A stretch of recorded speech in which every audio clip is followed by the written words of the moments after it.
श्रमिक तो आज नुहे काले काले सम आईन काम करूना सरकार सरकार आम देखिलु 20 वर्षर सरकार यही श्रमिक मान को ठकई करी जमती सम गादी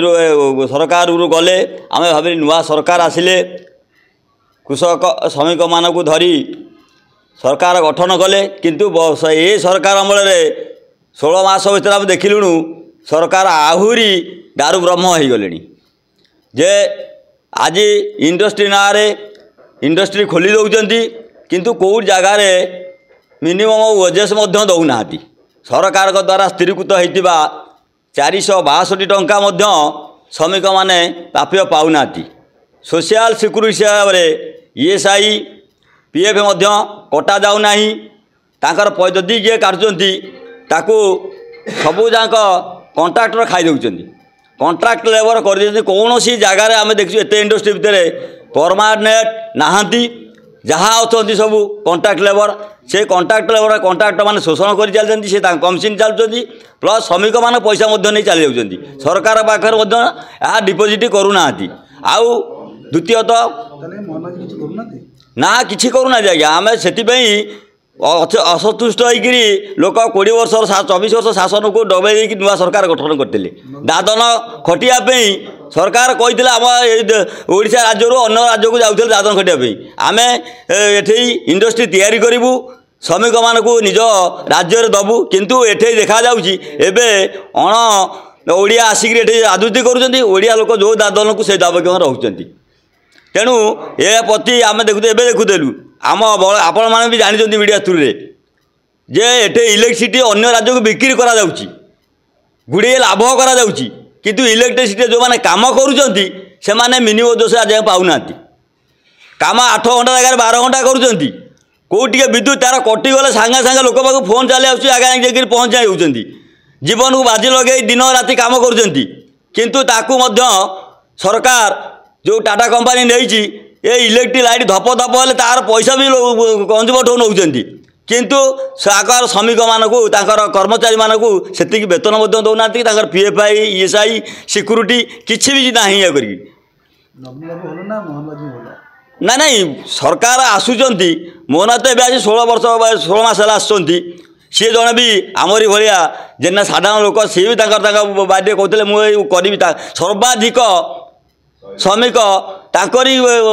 कन्स्टिट्यूशन बर्तमान अच्छी माइनिस अच्छी से मिनिमम वेजेस पाऊना ता भी मोहन बाबू जानते किंतु सरकार करेंगे करने समय नौकरी किंतु किसी तार आज पर्यंत सुफल मिलना तेणु लोक असंतुष्ट हो गले माने मोहन माझी सरकार उपर तेणु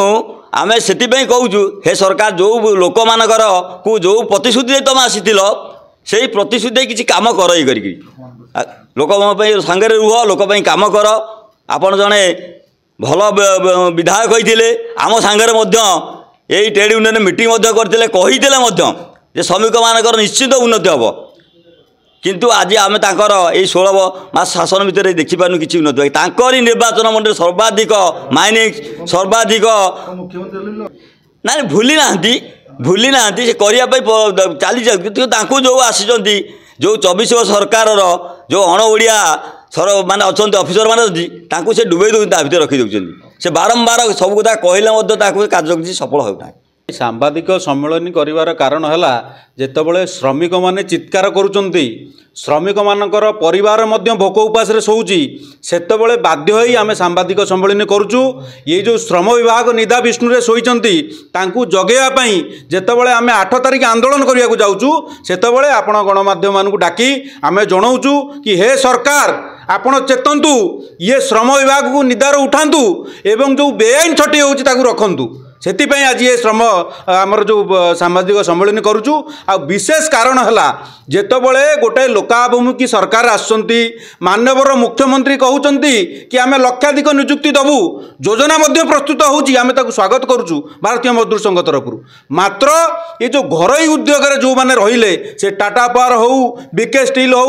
MSP स्पंज आयरन हो विभिन्न प्रकार कि एप्पल हॉस्पिटल हो ये माने रीतिमत भाव योजना करी ये समस्त कंपनी रे आपण माने देखिबे ओडिसा रे अण ओडिया ऑफिसर हाकिमाती चली ଯେତେବେଳେ ଓଡ଼ିଆ अस्मिता कही सरकार परिवर्तन है ये अण ओडिया ऑफिसर माने खर्च काट नारे विभिन्न प्रकार ओडिया श्रमिक सी पुणी जो मैंने सबुठार तलिया कर्मचारी से मानकर छटई करुँच तेणु तार प्रतिवाद आमे भारतीय मजदूर संघ तथा ओडिशा घरोई उद्योग महासंघ तरफ मजदूर महासंघ तरफ आसंता 8 तारिख दिन मास्टर कैंटीन छकरू गोटे विशाल रैली आमे नहीं जीवु श्रम कमिशनर कार्यालय को एवं सिटी जे पर्यंत आमर दाबी पूरण न होइछि अनिर्दिष्ट काल पर्यंत ये धारणा चलिबो।